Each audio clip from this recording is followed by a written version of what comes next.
நாம் ஒற்றுமையை வாழ்கிறோமா? நாம் அந்த சமத்துவத்தை, இயேசு நமக்கு கொடுத்த அந்த சமத்துவத்தை நாம் ஏற்றுக்கொள்கிறோமா? திருத்தந்தை சொல்கிறது போல எல்லோரும் கடவுளின் சாயலில் படைக்கப்பட்ட மக்கள் என்பதை பங்கு தளங்களில் பார்க்க முடிகிறதா? இன்றும் நம்முடைய பங்குகளில் வேறுபாடுகள் இருக்கின்றன. அவன் அந்த சாதி, இவன் இந்த சாதி. கோவிலில் வேறு இடங்கள், கல்லறை வேறுபட்ட கல்லறைகள், இது எல்லாம் நம்முடைய பங்குகள் இருக்கிறோம். இந்த பங்குகளில் இருந்து நாம் வந்திருக்கின்றோம். நாம் முதலில் நம்முடைய வீட்டை சரிபடுத்த வேண்டும். நம்முடைய பங்கு தளங்களில் ஒற்றுமையை கொண்டு வர வேண்டும்.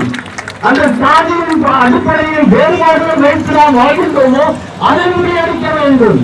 என்னுடைய வேண்டுகோள் குருக்களிடமும் அவர் சகோதர சகோதரிகளிடமும் நாம் இதை ஏற்றுக்கொண்டு நாம் நம்முடைய பங்குத்தளங்களை, நம்முடைய கல்வி நிறுவனங்களை, நம்முடைய சமுதாயத்தை, நம்முடைய சபைகளை இந்த ஒரு வேறுபாடை கலைந்து நாம் எல்லோரும் இறைவனின் மக்கள் என்ற ஒரு கருத்தை கொண்டு வந்து வாழ்கின்றோமா?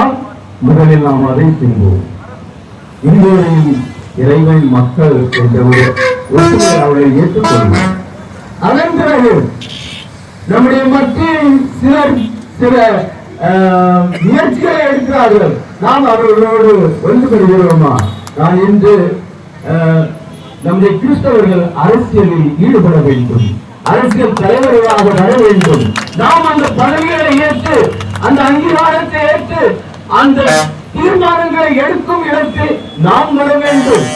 அதற்காக முயற்சிகள் எடுக்க வேண்டும். திருச்சபை இதை தடை செய்வது அல்ல. குருக்களும் கன்னியர்களும் இதில் ஈடுபடக்கூடாது, அது சரிதான்.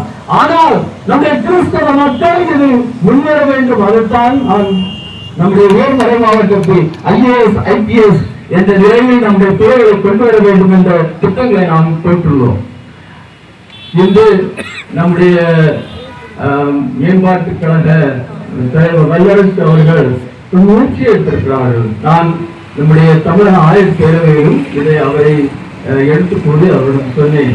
ஒரு கிறிஸ்தவன் இந்த ஒரு ஆட்சியை தொடங்கி அவர் வந்திருக்கிறார் என்றால் நாம் அனைவரும் இணைந்து அவருக்கும் அது ஆதரவு கொடுத்து அவருடைய முன்னேற நாம் முயற்சி செய்ய வேண்டும். அதுவும் நம்முடைய ஒரு முக்கியமான ஒரு கடமையாக அமைந்திருக்கின்றது.